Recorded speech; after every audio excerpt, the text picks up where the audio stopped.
अच्छा, अब हम करेंगे एक्सरसाइज 1.1। ठीक है, इसमें क्वेश्चन दिया हुआ है आपको, इन ए मैट्रिक्स, कोई मैट्रिक्स ए मैट्रिक्स दिया हुआ है, ठीक है, इसके एलिमेंट्स है 2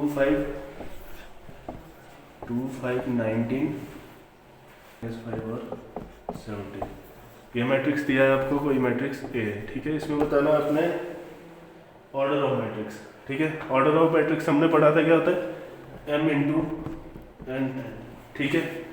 देखो यहाँ पे m क्या होता है आपका, नंबर ऑफ रोज, ठीक है। कितने रो है यहाँ पे, 3 रोज, ठीक है। तो m की वैल्यू कितनी है, 3, और नंबर ऑफ कॉलम्स कितने हैं, 4। तो इसका ऑर्डर क्या हो गया, 3/4, ठीक है। ये हो गया। सेकंड पार्ट पूछा है the number of elements. Number of elements से काउंट करके भी बता सकते हैं, 1 2 3 4 5 6 7 8 9 10 11 12। ऐसे नहीं करना है तो आप इसको डायरेक्ट मल्टीप्लाई कर दो। यहाँ लिख लेते हैं नंबर ऑफ एलिमेंट्स कितना है, 3 इंटू 4, 3 4 12, ठीक है। उसके बाद पूछा है राइट द एलिमेंट्स। ये हो गया, आ गया समझ, इसको लिख लेना A13 A21 33 21 33 24 और 23, ठीक है। ये क्या होते थे, एड्रेस इनके, जितने भी मैट्रिक्स थे उनके एड्रेस, ठीक है। अब देखो 1 3, first row third element, first row third element 19, second row first element, third row third column, third row -5, second row fourth column, second row fourth column, second row third column, 5/2। आगे question समझ कर देना इसको, ठीक है। Question number second है if a matrix has 24 element. कोई matrix है उसमें हमारे पास 24 एलिमेंट्स दिए हुए हैं, ठीक है। अब ये बोलना है what are the possible order. तो 24 एलिमेंट्स है, इसका पॉसिबल ऑर्डर लिखना है। ऑर्डर क्या होता है हमारे पास, m इंटू n, ठीक है। अब हम इस 24 को m इंटू n में कैसे ब्रेक कर सकते हैं वो देखना है। देखो एक तो 24 इंटू 1, m की वैल्यू ये, n ये हो जाएगा, ठीक है। फिर हो जाएगा 2 इंटू 12, ये भी 24 ही होता है। फिर इसके बाद 3 इंटू 8, ये भी 24 होता है। 4 इंटू 6, ये भी 24 होता है। अब देखो इसके आगे 5 में नहीं आता 24, उसके बाद 6 फिर से। अब इनका रिवर्स कर दो जो भी है। देखो फर्स्ट क्या था 24 इंटू 1, अब 1 इंटू 24 कर दो, इसको कर दो 12 इंटू 2, 8 इंटू 3 और 6 इंटू 4। तो कितने पॉसिबल ऑर्डर है देखो, 1 2 3 4 5 6 7 8। तो नंबर ऑफ पॉसिबल ऑर्डर कितने हुए इसके, 8, ठीक है। आ गया समझ। अब अगला पार्ट है इसका, what if it has 13 element. 13 element, अब देखो 13 प्राइम नंबर है, ये किसी का मल्टीपल नहीं होता है, ठीक है। ये किससे डिवाइड हो, या तो 13 से ही होता है या तो 1 से। तो कैसे होगा 13 इंटू 1 या 1 इंटू 13। तो इसमें नंबर ऑफ पॉसिबल एलिमेंट्स कितने हैं, सॉरी पॉसिबल ऑर्डर कितने हैं इसके, 2। हो गया क्लियर। अच्छा, जब अब क्वेश्चन नंबर 3 है वो सेम है क्वेश्चन नंबर 2, इसको आप लोगों ने खुद ट्राई करना है, ठीक है। अब हम करते हैं क्वेश्चन नंबर 4। क्वेश्चन नंबर 4 बोल रहा है कंस्ट्रक्ट ए 2x2 मैट्रिक्स, जिसमें ए क्या है, मैट्रिक्स ऑफ AIJ, ये जनरल फॉर्म है ना, पता है जनरल फॉर्म में ऐसे ही लिखते हैं, ठीक है। हुज एलिमेंट्स आर गिवन, ठीक है। एलिमेंट्स दिए हुए हैं AIJ equals to a plus ये i plus j whole square divide by 2। अब देखो 2x2 का मैट्रिक्स क्या हो सकता है, A11 A12 sorry A21 A22, ठीक है। अब हमारे को इस ऐसा मैट्रिक्स बनाना है, इसके लिए क्या चाहिए हमारे को, इसकी वैल्यू A11 A12 की A21 और A22 की वैल्यू चाहिए। वो वैल्यू आएगी यहाँ से। देखो ये आई और जे क्या है, इनके पोजीशन रो और कॉलम के बारे में बताता है, ठीक है।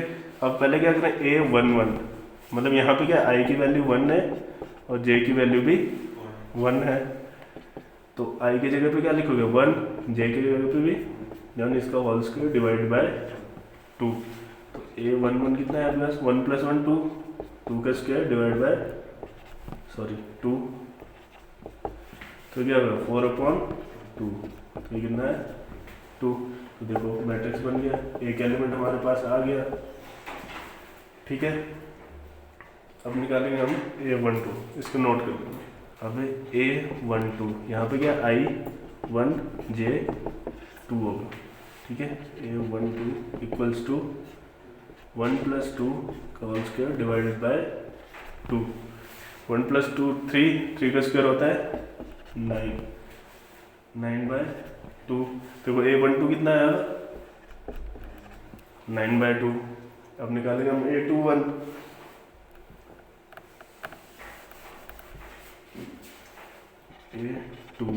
यहाँ पे I की वैल्यू है 2 और J की वैल्यू है 1, तो A21 होगा आपके पास 2 + 1 होल स्क्वायर डिवाइडेड बाय 2। 2 + 1 3 का स्क्वायर होगा 9/2, तो ये भी कितना है 9/2। अब निकालेंगे हम A22,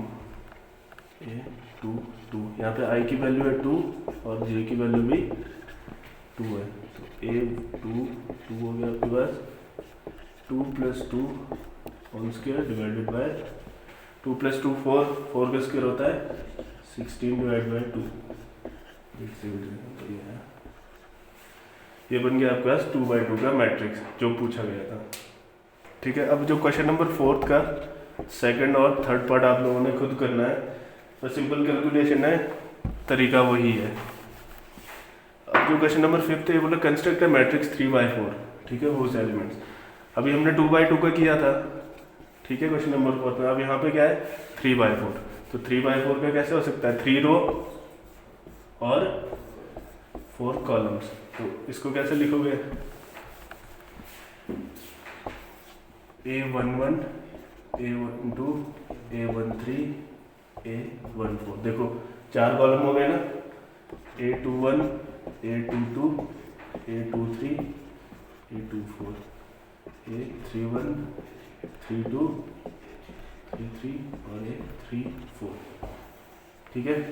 3 रो हो गए, 4 कॉलम, ठीक है। अब यहाँ पे A और I और J की वैल्यू 1 1, जैसा पीछे क्वेश्चन में किया था वैसे ही करना। तो पहले 1 1 निकालने, 1/2 mod of 3, I की वैल्यू 1 + J की वैल्यू 1, 1/2 mod of -3 + 1, तो A11 -2। ये चीज़ पता है, अगर मॉड के अंदर कोई भी वैल्यू हो, माइनस की हो या प्लस की हो, वो हमेशा ही पॉजिटिव रहेगी वो वैल्यू। तो इसको लिखेंगे हम 1/2 × 2, ये कट गया। तो A11 कितना है हमारे पास 1, ठीक है। यहाँ तक लगा पता, इसको लिख लेना। अब निकालेंगे हम A12, I की जगह पे 1, J की जगह पे 2, -3 + 2, तो 1/2 -3 + 2, ये होगा -1। 1/2 × 1 कितना होगा, ये 1/2 ही, ये 1/2, ठीक है। इसको कर लेना नोट। अब निकालेंगे हम वैल्यू A13 की, 1/2 mod of -3 × 1 + 3, -3 + 3, ये होगा 1/2 × 0, या 0, इसकी वैल्यू। अब निकालेंगे हम 14,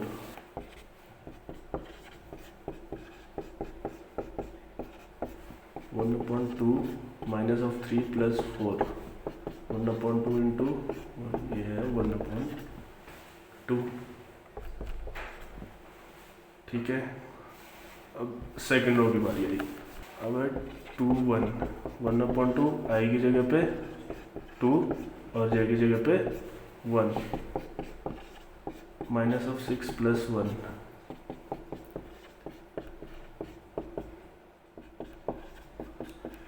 यह है 5/2। ठीक है, अब निकालेंगे 2 2, 1/2 -3 2 +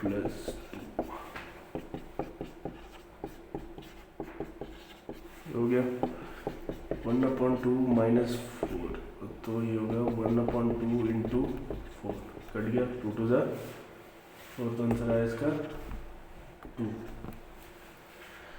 यहाँ तक हो गया। अब निकालेंगे हम 2 3 की वैल्यू। 1/2 -3 इंटू 2 + 3, 1/2 -6 + 3, 1/2 -3, तो 1/2 इंटू 3 ये कितना हुआ 3/2। ये हो गया सॉल्व। अब निकालेंगे हम 2 4 की वैल्यू।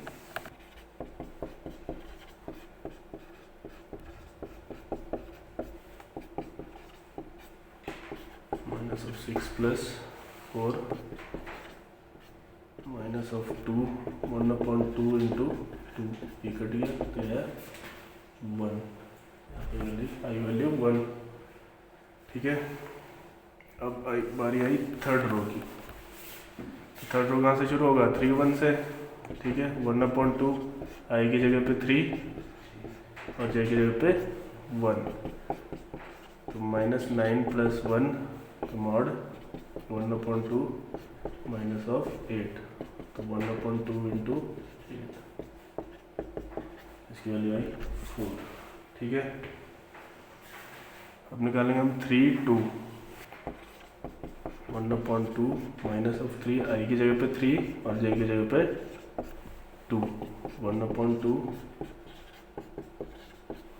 -1/2 -7, मतलब 1/2 इंटू 7, 7/2। ठीक है, लग गया समझ। अब 3 3, 1/2 -3 इंटू 3 + 3, 1/2 -9 + 3, या -6, 1/2 इंटू 6, 3 2 ज़ा 6, कट गया, यहाँ आया 3। ठीक है, ये भी हो गया। अब लास्ट रह गया 3 4।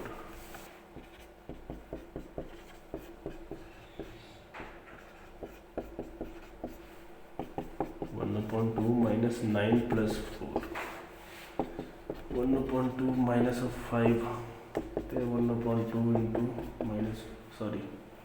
प्लस ही रहता मोड के अंदर। ठीक है, तो यह है 5/2। ये आ गया इसका 3/4 का एक मैट्रिक्स जो पूछा गया था। ठीक है, आ गया समझ। अब जो क्वेश्चन नंबर 5 का सेकंड पार्ट है, ये आप लोगों ने खुद कर लेना, आसान सा है ये, जैसे हम अभी कराया था वैसे ही है। अब हम करते हैं क्वेश्चन नंबर 6 का थर्ड पार्ट। ठीक है, अब ये आ गया, यहाँ देखो एक मैट्रिक्स इस साइड है, एक मैट्रिक्स इस साइड, बीच में क्या है इक्वल टू का साइड, इक्वल मैट्रिक्स का कॉन्सेप्ट आ गया ना, देखो इक्वल मैट्रिक्स का कॉन्सेप्ट। ठीक है, इसमें क्या होता था कॉरेस्पॉन्डिंग एलिमेंट्स इक्वल। यहाँ देखो ये क्या है सिंगल कॉलम, मतलब कॉलम मैट्रिक्स है, तो मतलब ये और ये क्या होंगे इक्वल, और ये और ये इक्वल।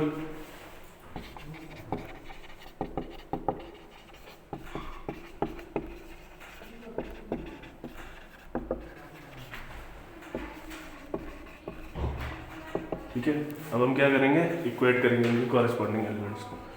x + y + z, देखो फर्स्ट रो 9 है इधर, x plus Z equals to 5, second row उधर है 5, y plus z, third row उधर क्या है 7। ठीक है, इसको इक्वेशन 1, 2 एंड 3। ठीक है, अब इसको सॉल्व करना इतना मुश्किल नहीं है, हम 10th तक सब पढ़ चुके हैं, वैसे 7th 8th का कॉन्सेप्ट है। देखो हम फर्स्ट और सेकंड को अगर इक्वेट करें, x plus y plus Z equals to 9 और x plus Z equals to 5। ठीक है, अब क्या करना है, इसको सब्ट्रैक्ट कर दो तो साइन चेंज हो जाते हैं इसके, y वाला तो है नहीं कुछ। ठीक है, इसका भी साइन चेंज हो गया, x माइनस एक्स 0 कट गया, y का कोई एलिमेंट नहीं है तो y यहीं रह गया, ये कट गया, देखो z माइनस जेड 0, तो बचा गया सिर्फ यहाँ पे y इक्वल्स टू 9 माइनस 5 4, तो y की वैल्यू आ गई हमारे पास 4। इसको दे दें इक्वेशन 1। अब देखो इस y की वैल्यू को यहाँ पुट कर दे अगर हम इक्वेशन 3 में, तो z की वैल्यू आ जाएगी ना। तो देखो y कितना है 4 प्लस z इक्वल टू 7, तो z क्या है 7 माइनस, तो z की वैल्यू कितनी आई 3। देखो y की वैल्यू भी आ गई, z की वैल्यू भी आ गई। अब आप कुछ भी कर सकते हो, या तो यहाँ पे z की वैल्यू पुट करो या यहाँ पे x y की वैल्यू पुट करो, सॉरी x की नहीं आई अभी ना, y z की करो तो x की वैल्यू मिल जाएगी, यहाँ से भी मिल जाएगी। तो आसान क्या है हमारे पास, ये x प्लस z कितना है 3 इक्वल्स टू यहाँ देखो कितना है 5। ठीक है, x equal to 5 minus 3, x की वैल्यू कितनी आई 2।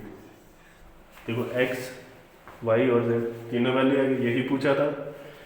इसको अगर आपको चेक करना है तो देखो x कितना है हमारे पास 2 प्लस y कितना है 4 प्लस z कितना है 6 प्लस 3 9, यहाँ भी कितना है 9।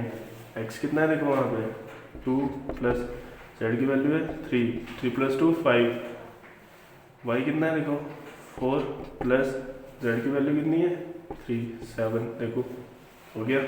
ठीक है, जब है question number 7, find the value of a b and c। ठीक है, यहाँ से फिर से वो ये देखो दो मैट्रिक्स 2/2 यहाँ है 2/2 यहाँ है।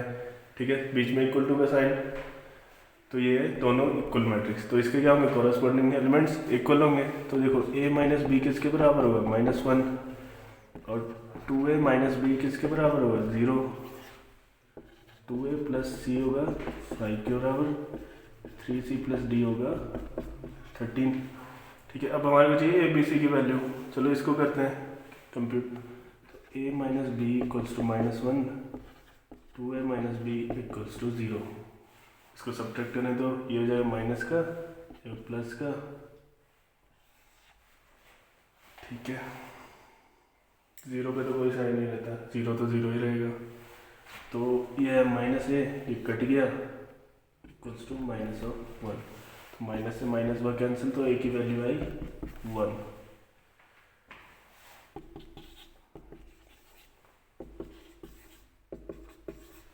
a की वैल्यू 1 आई, यहाँ से इसको यहाँ पे पुट कर दो तो b की वैल्यू भी आ जाएगी 1 माइनस बी इक्वल्स टू -1,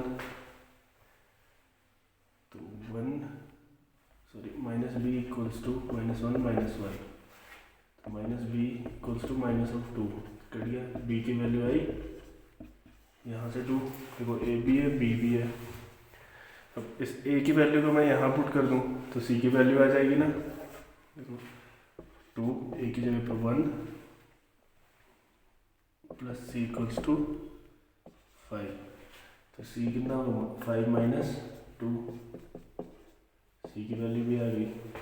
अब c की वैल्यू को यहाँ रख दो, d की वैल्यू आ जाएगी 3 into 3 plus equals to 13, 9 plus d equals to 13, तो d है 13।